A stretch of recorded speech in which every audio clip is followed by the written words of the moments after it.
سلامونه او نیکې هیلې درنو لیدونکو، خدای دې وکړي چې تاسو به روغ او جوړ اوسئ. زه باسط کړوخیل یم. زه نن د ويټبي ښار د اونټاریو ولایت ته راغلی یم، چېرته چې د ریان توربین انتخاباتي کمپاین ترسره کیږي. په دې خپرونه کې به زه له ښاغلي ریان سره مرکه ولرم او ترڅنګ به ځینې افغانانو سره پوښتنې ولرم چې دوی ولې د لیبرال ګوند حمایت کوي. ما سره په دې خپرونه کې مل اوسئ.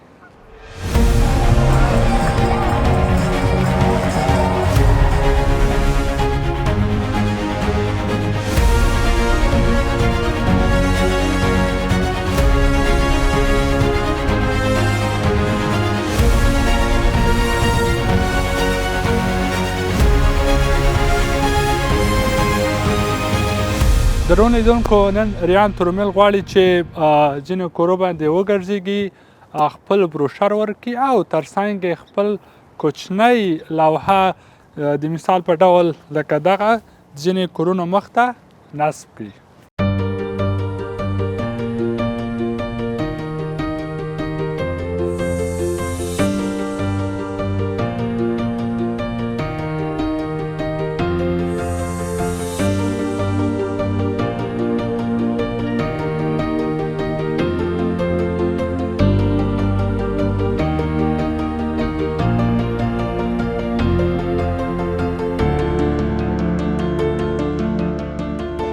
Yeah, there's going to be a middle-class tax cut if we get back into a government.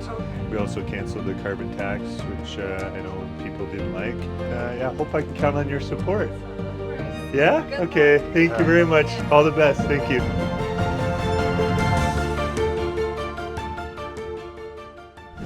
ډېره مننه ایمي صاحب چې په دې یخ هوا کې راغلي یاستئ او ډېر ساړه هم دي. تاسو ولې نن راغلي یاستئ او د لیبرال ګوند سپورټ کوئ، حمایت یې کوئ؟ دې راز په څه شي ده؟ من حیث د یو افغان چې په دې ټولنه کې اوسېږي، زموږ منافع زه نن د لیبرال پارټۍ په هغه کې ګورم، د دې په پلاتفورم کې ګورم، نو دې وجې نه دا مسؤلیت وګڼه چې نن د دوی سره په دا یخ هوا کې راوځو او کمپاین کې مستقیما برخه واخلو. په نړۍ کې متاسفانه د افغانانو ډېر غلط تصور خلک کوي چې دوی په پالیټکس کې یا اکانومي کې یا نورو موضوعاتو کې دوی خراب نوم لري. د دې نوم د ښه کولو لپاره خصوصا په کاناډا کې او د لیبرال ګوند لپاره باید کوم ګامونه افغانان دلته پورته کړي؟ اول خو دا د بعضې خبرې د افغانانو په ارتباط باندې غلط هم دي او بعضې صحیح هم دي.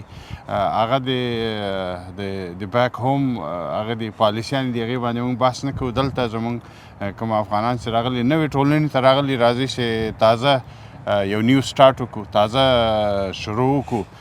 خصوصا زموږ ځوانان چې دلته دي، دلته باید په سیاسي ډګر ته باید راودانګو او خپل آواز باید دلته ولرو. موږ باید خپله خبره ولرو، خپل منافع باید دلته تامین کړو. داسې نه وي چې ټول په کورونو کې پراته وي، زه خو چې هر چا وګټله، هسې نه ده. باید موږ په سیاسي ډګر کې دغسې لکه چې موږ نن راوتلي ځوانان باید پکې فعاله برخه واخلي، لاړ شي، رایې واچوي او خپل کاندید ته سپورټ کړي. تاسو سره ګڼ شمېر افغانان نن راغلي ول، نن تاسو سره همکاري وکړه. د دې همکاري ګټه به څه وي په آینده کې؟ دا به دی چې نور افغانانو ته به دا مسج ورکړي چې داسې زموږ ځوانان هم راغلي وو، زموږ سپین ږیري هم راغلي وو، چې دوی دا مسؤلیت احساسوي، تاسو هم دا مسؤلیت احساس کوئ. لطفا په کمپاین کې برخه واخلئ، په ووټ کې برخه واخلئ، خپل رایه ورکړئ، خپل هدف معلوم کړئ چې څه شی ده. ډېره مننه جناب صاحب، ډېره مننه چې موږ ته وخت راکړ. څه فکر کوئ چې تاسو په دې انتخاباتو کې ګډون کوئ، رایه ورکوئ که نه؟ زه خو دلته د 28 کلونو را په دې خوا اوسېږم او د هغه وخت نه چې زه سیټیزن شوی یم، رایه مې ورکړې ده او رایه ورکوم. او دا په دې خاطر ورکوم چې زه باید د دوهم کور، کوم چې د ما کانادا دوهم کور دی، په دې سیاست کې باید دخیل وم. دلته د ما اولادونه لویېږي، دلته د ما اولادونه ژوند کوي، دلته زه باید د پارلمان په سیاست کې خبر وم، د رئیس جمهور په انتخاب کې باید زه خپله ونډه واخلم، ځکه زه د دونه بیا غوښتنې لرم. د وطن په خاطر مې، د افغانستان په خاطر، د دې ځای په خاطر، د اولادونو په خاطر، نو زه همیشه رایه مې ورکړې ده، استعمال کړې مې ده او رایه استعمالوم. بلکې ولې لیبرال ګوند انتخاب کړی؟ د لیبرال ګوند مې په دې انتخاب کړی دی چې د دوی پالیسي نسبت نورو حزبونو ته ډېره کلیر ده. او دوی بالخصوص لکه موږ تاسو مهاجرینو ته د دوی توجه ډیره ده او دوی د څه چې وایي هغه عملي کوي.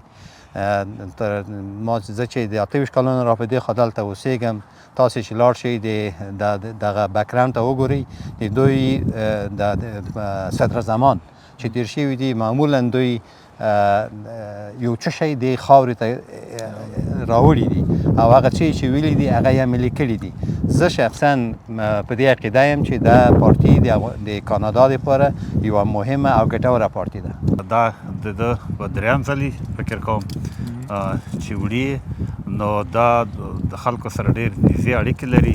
دوی کار او فعالیت واقعا دغه کسان چې هلته اوسېږي دوی خوښوي. همدا علت ده، زه باور لرم چې بیا هم وړي خلک یې ملاتړ کوي. هغه افغانانو ته څه پیغام لري چې ویټبي کې اوسېږي؟ آیا دا سپورټ کوي ریان؟ والله افغانان خو باید هغسې فعال سي، د دې حالت نه باید راوځي. په نننۍ ټولنه کې دلته موږ ژوند کوو، دلته زموږ ژوند ده، کار چې اصلي کور هم افغانستان، خو دا هم دوم کور ده. د دې مسایلو په ټولو سیاسي مسایلو په ټولنیزو مسایلو کې باید موږ دقیقه برخه واخلو تر څو وکولی شو چې موږ اواز هم د کاناډا دولت ته د پارلمان لخوا نه وړاندې شي او دغه کار ده چې باید دوی راوځي او خپل ووټ ورکړي. مهمه ده چا ته ورکوي، خو باید هغسې لږ اکټیوه فعالیت ته لاره خلاصه کړي. ډېره مننه. تاسو په ورزش کې ډېره ښه اکسپیرینس چې تجربه لرئ، څنګه کولی شئ خپل ملګري دې ته واستوئ چې په انتخاباتو کې په کاناډا کې برخه واخلي؟ عموما که تاسو ګورئ، تاسو نه مننه، ګورئ مختلف په بالخصوص په انټاریو ولایت په دې ځای کې مختلفې برخې دي چې افغان کمیونټي بالخصوص پیوستون قدرمنه کمیونټي مشران د هرې برخې سره هغوی وکیلانو سره لیدنه کړې. نو موږ کوشش کوو چې په آینده کې هغه کم ځایونه کې چې کومې پي د دې ځای چې موږ ورسره همکاریانې کړي دي انشاءالله دوی وعدې کړي د هغوی په مطابق به موږ ځوانانو سره مخکې ځو او کوشش به کوو چې هغوی ته هغه سهولتونه چې د ورزش او بالخصوص د سپورټس په برخه کې دي، د هغوی د تعلیم په برخه کې دي، هغې کې به پرمختګ کوو او ورسره کار به کوو انشاءالله. تاسو نه ډېر مننه چې په دې انتخاباتو کمپاین کې ونډه اخلئ، انتخاباتو کې هم برخه اخلئ. هغه افغانانو ته پیغام څه ده چې دوی برخه نه اخلي؟ نه، باید دا خو اصل دی، باید ټول برخه واخلي، دا د هغوی حقوق دي. باید که خپل حقوق دلته غواړو ثابت کړو او پرمختګ وکړو، باید موږ انتخاباتو کې برخه واخلو، خپل ووټ استعمال کړو او د هغې له لارې موږ باید ویښ اوسو تر څو په آینده کې موږ خپله یو کاندید ولرو او انشاءالله په همدې برخه کې لا پرمختګ وکړو. دا اوس د هر موږ اولادونو ته دلته موږ اولادونه دي، بچیان دي، د هغوی دپاره موږ په کار یو چې باید کار وکړو او پرمختګ وکړو.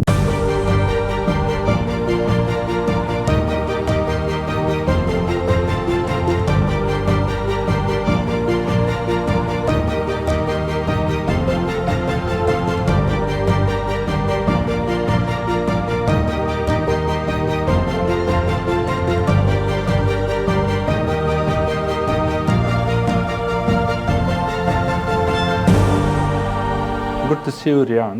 Good to see you too, Bassett. Thank you for your time as well. My pleasure. If you are elected, که چیرې د پارلمان غړی وټاکل شي نو ستا لپاره به درې مهم کارونه څه وي؟ Well, we're knocking a lot of doors, so we're hearing a lot of things. موږ ډېرې دروازې ټکوو، له خلکو ډېرې خبرې اورو چې هغوی ته مهمې دي. خو زه وایم اوس تر ټولو مهمه خبره دا ده چې باور لرم پر هغو خلکو چې واک کې دي، نه پر هغو چې واک نه لري. د ویټبي خلکو لپاره دا مهمه ده چې خپلې دندې وساتي، خو ورسره باید نوې دندې هم پیدا شي. زما په فکر باید دلته یوه قوي محلي اقتصاد جوړ کړو او موجودې دندې وساتو. موږ له ځوانانو هم اورېدلي، یو ځوان مې ولیده د فضایي علومو انجینري کې ماسټري لري خو کار نشي پیدا کولی. دا د دې ښکارندویي کوي چې موږ باید لا هم کار وکړو، قوي اقتصاد رامنځته کړو، نه یوازې په کاناډا بلکې د درهم په سیمه کې هم، او دا یقیني کړو چې زموږ ځوانان راتلونکي کې ښې دندې ولري. نو پر دې موضوع تمرکز کول پکار دی، دا به زموږ اساسي برخه واوسي. د ارزانو کورونو موضوع هم مهمه ده. موږ دلته ډیر کار کړی خو لا هم د خلکو اندېښنه ده. زه فکر کوم ټولې کورنۍ غواړي چې کله د دوی ځوانان لوی شي، کارونه پیدا کړي، عواید ولري او د کورونو پیرلو توان ولري، او دا بریا یوه نښه ده. دا د مالی ثبات یوه نښه ده. که څه هم موږ ډیر کار کړی، لا هم ډیر کار ته اړتیا لرو. موږ باید نور کورونه جوړ کړو. په دې برخه کې زموږ حکومت پلان لري چې لا ډیر کار وکړي. بله مهمه موضوع د ټولنې امنیت مسله ده. موږ له خلکو اوریدلي چې د موټرو غلا یوه مهمه اندېښنه ده، خو د عمومي امنیت موضوع هم مهمه ده. باید جرم ته د رسیدو له عواملو سره مقابله وشي او دغه کسانو لپاره چې بیا جرم کوي باید یو څه سخت ګامونه واخیستل شي. زموږ لومړی وزیر مارکارني تېره اونۍ یو ښه اعلان وکړ د ټولنې د امنیت لپاره. نو دا یوه مهم تمرکز دی. Mark Carney, our Prime Minister, has made a really good announcement last week on community safety and our plan for ensuring that our communities remain safe and secure. How about education? د زده کړو په اړه څه نظر لرئ؟ ما له ډېرو خلکو اورېدلي چې وایي ښوونځي ته اړتیا ده، خو دا فدرالي مسؤلیت نه دی، دا د ایالتي حکومت مسؤلیت دی. زه پوهیږم چې ایالتي حکومت په ويټبي کې د 2 ښوونځیو د جوړېدو ژمنه کړې ده او زه په وار دا وایم چې زموږ ټولنه لا نورو ښوونځیو ته اړتیا لري. په ځانګړې توګه په ټیس نوین په سیمه کې هلته نوي کورونه جوړ شوي او خلک شکایت کوي چې ښوونځی نه لري. زه دا موضوع راپورته کوم که څه هم مستقیم واک نه لرم. هغوی رښتیا هم دا احساس کوي چې د ماشومانو لپاره یو سیمه‌ییز ښوونځی نشته چې ورشي نو ولایت دا ستونزه حل کړي، او زه به تر خپله وسه پورې خپلو هڅو ته دوام ورکوم. خو بیا هم د فدرالي موضوع نه ده. لکه څنګه چې تاسو پوهیږئ زه د فدرالي پارلمان غړی یم، نو داسې څه نه دي چې پرې مستقیما کنټرول ولرم. دا یوازې د ټولنې د اندېښنې څرګندول دي، خو دا موضوع عموما مهمه ده.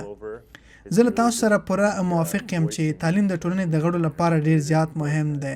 I agree with you completely that education is extremely important for community members. Especially in ويټبي. له 2019 کال راهیسې تاسو د پارلمان غړي یاست. په ځانګړي ډول په ويټبي کې کوم مهم کارونه مو پاتې شوي دي چې اوس غواړئ په دې دوره کې ترسره کړئ؟ So I take the question to be sort of what needs to kind of هو نو زه دا پوښتنه داسې اخلم چې څه شي ته اړتیا ده چې دوام ورکړل شي، څه شي ته اړتیا ده چې پرمختګ پکې وشي. زه موافق یم چې دلته ډېرې برخې شته، ځکه کله ناکله تاسو پر یو څه کار پیلوئ او دا کارونه څو کاله وخت نیسي تر څو بشپړ شي. طبعا مالا د مخه د ارزانو کورونو یادونه وکړه. زه واقعا فکر کوم چې لا هم یو مهمه موضوع ده. که څه هم موږ په دې برخه کې ډیر کار کړی، لا هم ډیر څه پاتې دي، ځکه ستونزه ډیره لویه ده او ډیر خلک پرې اندېښمن دي. موږ باید مرسته وکړو او د نورو کورونو جوړولو ته دوام ورکړو. د اوبو څنډه بله مهمه موضوع ده. موږ باید هلته هم ډیر کار وکړو. زه پر دې وتوانېدم چې د فدرالي حکومت له لارې فنډ ترلاسه کړم تر څو موږ د اوبو څنډې ورغوو یا یې له سره جوړې کړو او د دې برخې ته وده ورکړو. په دغه پروژو کې د لارو بیا اسفلټ کول، د استراحت ځایونو جوړول او په ټوله کې د اوبو غاړې ښکلا او اسانتیاوې زیاتول شامل دي چې دا د ښار لپاره لومړیتوب یوه مهمه موضوع ده او د ټولنې د نظریاتو پر بنسټ ټاکل شوی. مونږ بندر پاکوو. مونږ د دې کار لپاره یو څه بودیجه ترلاسه کړي چې دا به بندر ته کښتۍ تګ راتګ اسانه کړي او د مرینا څخه استفاده وکړي. او د ساحل پراختیا بله موضوع ده. ما د فدرالي حکومت له لارې بودیجه را جلب کړه تر څو زموږ ساحلي لارې جوړې شي، استراحت ځایونه جوړ شي او د ټولنې یوه لویه غوښتنه وه. موږ بندر پاکوو، د کښتۍ لپاره بندر اسانه کوو، یو رستوران به هم ژر پرانستل شي. هلته د کورونو د جوړېدو پلانونه دي، خو پل او سړک باید جوړ شي څو سیلاب را نشي. نو د دې پرمختګونو لپاره چې پکې د اوبو غاړې کورونه هم شامل دي، مونږ یوې مهمې هستوي بنسټیز زیربنا ته اړتیا لرو.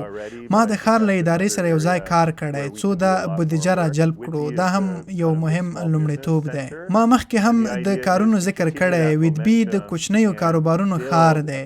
مونږ بودیجه ترلاسه کړي چې سوداګري ته وده ورکړو او یوه ابتکاري شبکه جوړه کړو چې سوداګرۍ ته وده ورکړي. دا زموږ لپاره مهمه ده. دا به زموږ ټولنه قوي کړي.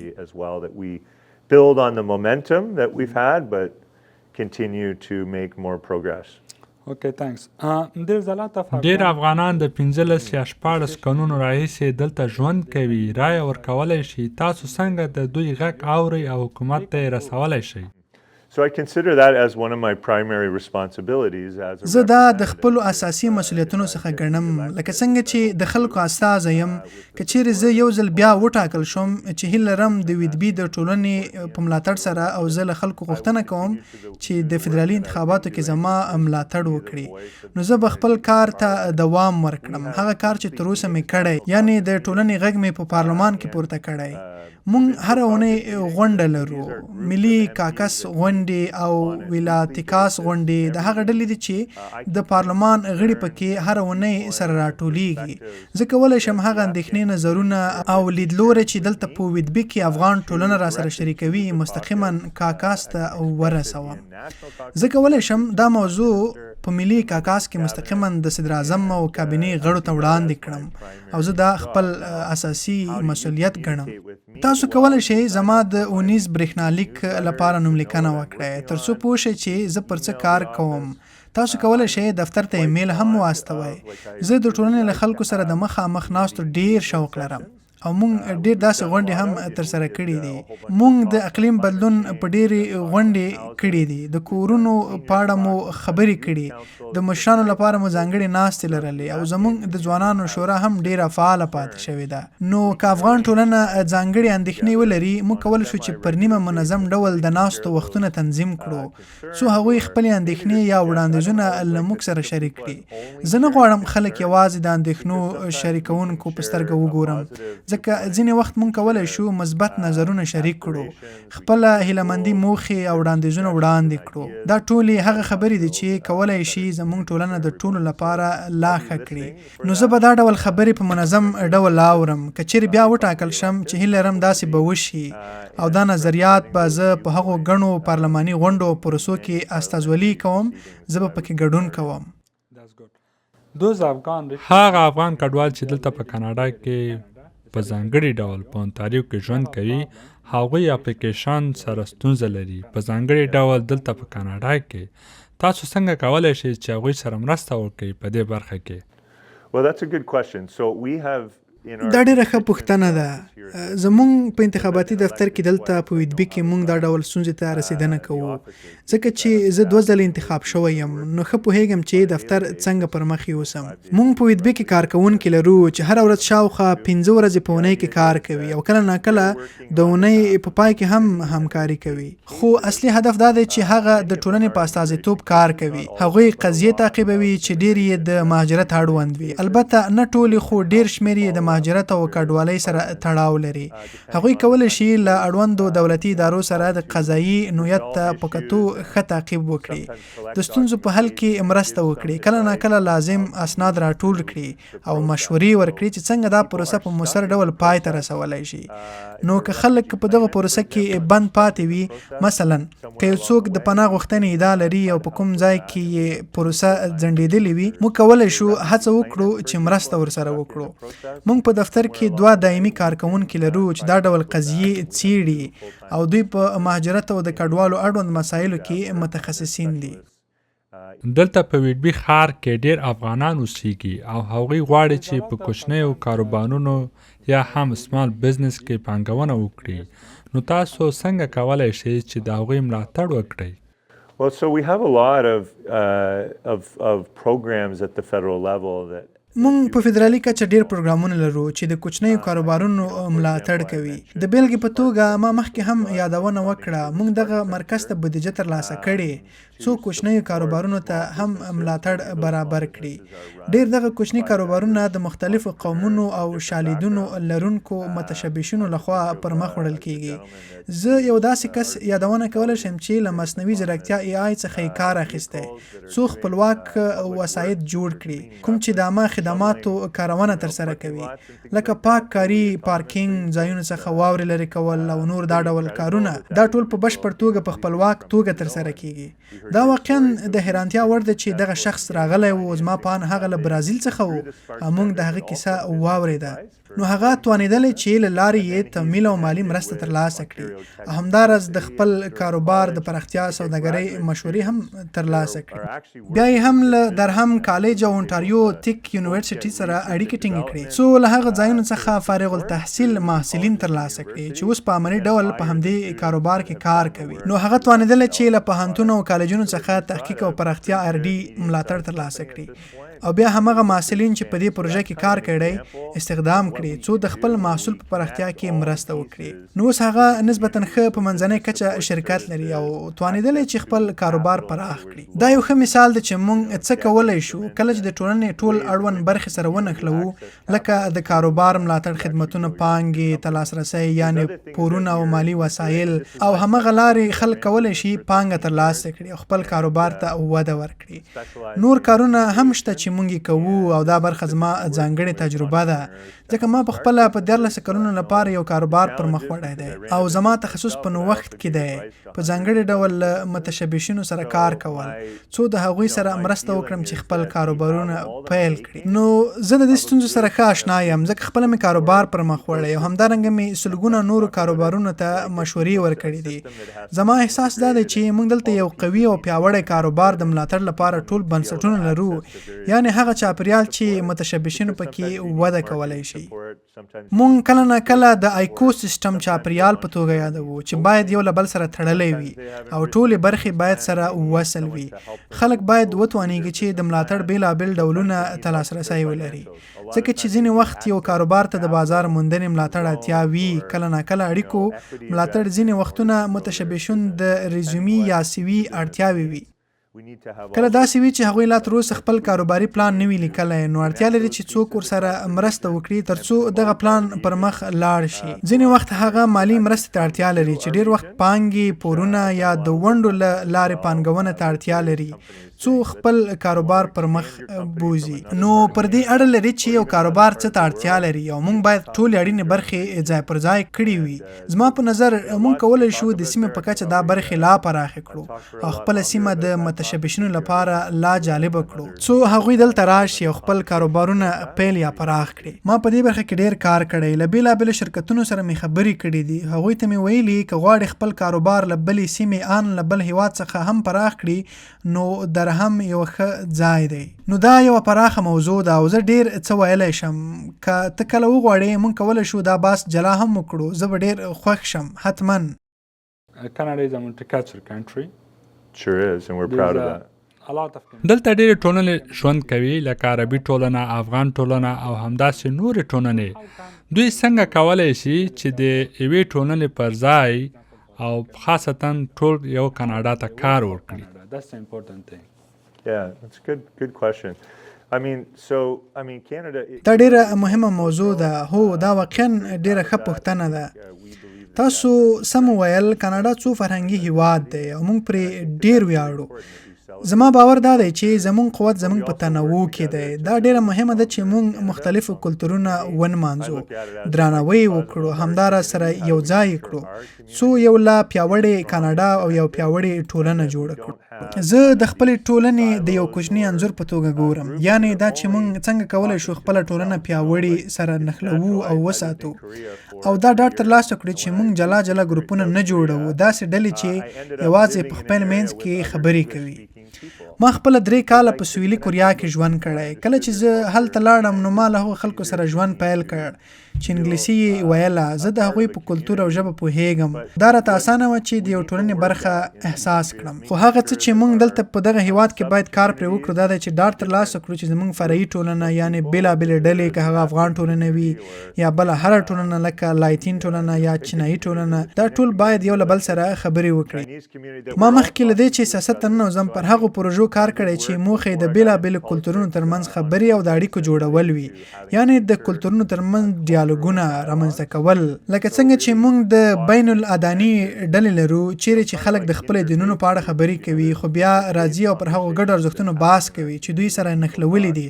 دا ډول یوالی پوهه د یو پیاوړي ټولنې جوړولو لپاره ډیر مهم دي. وروستۍ پوښتنه، ریان، آیا ته دا ټاکنې ګټلی شې؟ زه پوهیږم چې ته پخوانه ډیر ښه تجربه لرې. Yeah, I mean, the main way you win elections, in my view, is you work really hard. هو زما په نظر د ټاکنو د ګټلو اصلي لاره دا ده چې سړی سخت کار وکړي، یعنی له خلکو سره وصل پاتې شي، له ټولنې سره اړیکې وساتي او د هغوی غږ واوري. کله چې خلک وګوري چې ته رښتیا هم د هغوی لپاره کار کوي او د هغوی اندېښنو ته غوږ نیسي، نو هغوی به در سره ولاړ وي. دا باور، شفافیت او ژمنتیا خبره ده. زه ویاړم چې ځان یو داسې پارلمان استازی MP بولم چې له خپلو ټولنې سره ژوره اړیکه لري او تل هڅه کوي چې دا اړیکې وساتي او پر هغو موضوعاتو کار وکړي چې د خلکو لپاره واقعا مهمې دي.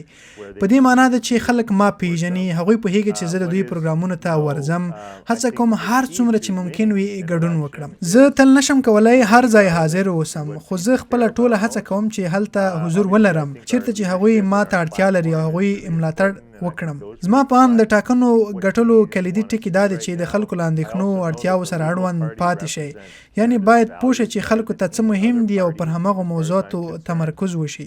طبعا زموږ مشري او پلیټفارم ډیر مهم دی او زه باور لرم چې دا دواړه د هغه څه انعکاس دي چې کاناډایان یې دا مهال غواړي او ویني.